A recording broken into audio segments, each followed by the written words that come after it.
Naour, un petit village picard de 1000 âmes. Un village pas comme les autres, car sous cette ville se cache une autre ville. Une cité souterraine creusée par l'homme sur un plateau calcaire que vous avez placée en 5e position.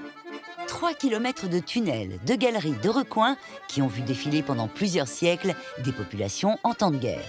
Claire est une enfant du pays. Elle est diplômée d'histoire et guide sur le site. Je vais vous faire une petite explication générale du lieu. Donc en fait, cette cité souterraine, elle a traversé le temps. Très tôt, vu l'histoire de notre territoire, les populations ont eu le besoin de se réfugier sous terre. La Picardie connut en effet de nombreuses guerres et invasions. De tout temps, les villageois ont eu recours à ce refuge. On sait que les premières dates d'occupation, c'est le XIIIe siècle. Donc vous allez repérer ici entièrement la vie d'un village, avec ses places publiques, ses chapelles et puis ses muches. On parle de muche, qui signifie cachette en picard. On comprend mieux pourquoi la cité souterraine a servi aussi de lieu de contrebande pendant la Révolution. En effet, les grottes de Naour, en plus d'avoir abrité des populations, ont servi de lieu de stockage illégal, mais parfois aussi légal. On a notamment retrouvé les traces d'un ancien grenier à sel, d'une bergerie, et plus tard, elles auraient même servi de base pour les munitions des Allemands. De nos jours, de nombreux archéologues se passent le flambeau, ou plutôt la lampe frontale, pour venir dénicher toutes les traces du passé de ce refuge. Aujourd'hui, ce sont Gilles et Frédéric qui sont venus gratter un peu. Bonjour Frédéric, bonjour Gilles, ça va? Oui, ça va bien. Alors, quelles sont les nouvelles? Elles sont plutôt bonnes aujourd'hui. Grâce à leurs fouilles, ils ont empoché de nouvelles pièces de monnaie et des balles de mousquet datant du XVIIe siècle. Et les souterrains n'ont pas encore livré tous leurs secrets. Des centaines de graffitis sont toujours à l'étude. Une véritable mine d'or pour les archéologues. Donc tu vois Claire, ici on a un premier graffiti, 1552. D'accord. Un autre ici, de 1579. Pour nous, il s'agit d'observer l'ensemble des parois, de reporter ces dates sur le plan pour arriver à distinguer des zones de fréquentation plus importantes que d'autres. D'accord, donc plus elles sont en nombre, plus ça va pouvoir certifier l'hypothèse de la présence humaine dans cette cité souterraine. Oui, tout à fait. Les experts ont aussi fait des découvertes plus surprenantes et surtout très ingénieuses.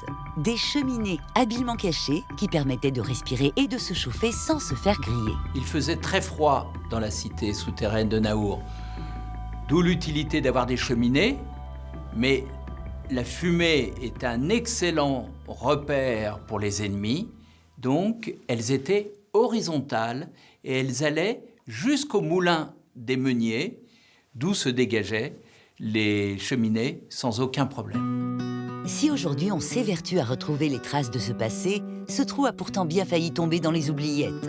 La nature ayant repris ses droits, on perdit complètement sa trace au début du 19e siècle. Et c'est grâce à l'acharnement d'un homme, l'abbé d'Anicourt, aidé de ses paroissiens, que la cité souterraine sera retrouvée et réouverte en 1885. C'est lors de la Seconde Guerre mondiale que le labyrinthe servira pour la dernière fois de cachette secrète. À quelle période exactement vous êtes venu vous réfugier ici avec votre famille? Au cours de l'hiver 1940-1941. Monique est l'une des dernières habitantes de Naour à avoir eu recours au souterrain lors de la Seconde Guerre mondiale. C'est après le bombardement d'une maison du village que les troupes allemandes les ont autorisées à y passer une dizaine de nuits. Alors Madame Joncar, il n'y avait pas que votre famille qui est venue se réfugier ici? Non. On peut dire que les habitants du quartier, Oui. qui étaient assez proches de la maison bombardée, ont pris peur et Ils sont donc venus se réfugier oui, ici. oui. Et c'est avec émotion que Monique retrouve la pièce qui leur avait été attribuée. Nous étions 7, 4 enfants, ma grand-mère paternelle et mes parents. D'accord. Voilà. Dans 2 muches.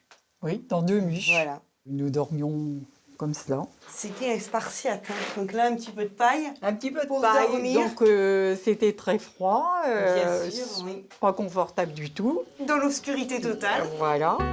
Et si les militaires allemands leur donnaient accès au lieu, les conditions n'en demeuraient pas moins drastiques.